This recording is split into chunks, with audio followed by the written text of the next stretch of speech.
బుచ్చమ్మ ఆత్మహత్య ఇది రేవంత్ రెడ్డి చేసిన హత్య అని మాజీ మంత్రి హరీష్ రావు అన్నారు. బుచ్చమ్మ తన 3 బిడ్డలకు ఇల్లు కట్టించి పెళ్లిళ్లు చేసిందని, ఆ ఇల్లు కూలగొడితే తన బిడ్డల భవిష్యత్తు ఏమవుతుందన్న బాధతో ఆత్మహత్య చేసుకుందని, అదేవిధంగా మొన్న కూడా ఒక ఆమె ఇల్లు కూలగొట్టేసరికి గుండెపోటుతో చనిపోయిందని, ఇవన్నీ కూడా రేవంత్ రెడ్డి పిచ్చి నిర్ణయాల వల్ల జరుగుతున్నాయని హరీష్ రావు మండిపడ్డారు.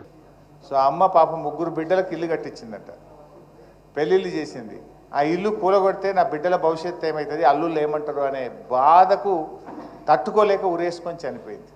ఇది బుచ్చమ్మ ఆత్మహత్య, ఇది రేవంత్ రెడ్డి ప్రభుత్వం చేసిన హత్య. ఇది అనాలోచిత తుగ్లక్ నిర్ణయాల వల్ల ఈ అమ్మ ఆత్మహత్య చేసుకోవాల్సి వచ్చింది. ఇంకొక చెల్లె కూడా గుండెపోటుతో చనిపోయింది. ఇల్లు కూలగొడితే అన్న వాళ్ళ ఇంటికి పోయి అక్కడ ఉండి గుండెపోటుతో ఒక అమ్మాయి చనిపోయినట్టుగా కూడా పేపర్లో చదివాము. ఇందాక ఒక అమ్మ మాట్లాడుతూ కూడా అంటుంది, ఎప్పుడు గుండె అయిపోతుందో, రాత్రి మళ్ళీ తెల్లారుతుందా లేదా, అసలు నిద్ర మేము లేస్తామా లేవమంత భయంతో బతుకుతున్నాం బిడ్డ అంటుందమ్మ. ఇదన్నీ కూడా ఒక పిచ్చి నిర్ణయాలు, అనాలోచితమైనటువంటి నిర్ణయాలు ఈ ప్రభుత్వం తీసుకుంటుంది. మరిన్ని అప్డేట్స్ కోసం మా ఛానల్ని సబ్స్క్రైబ్ చేయండి.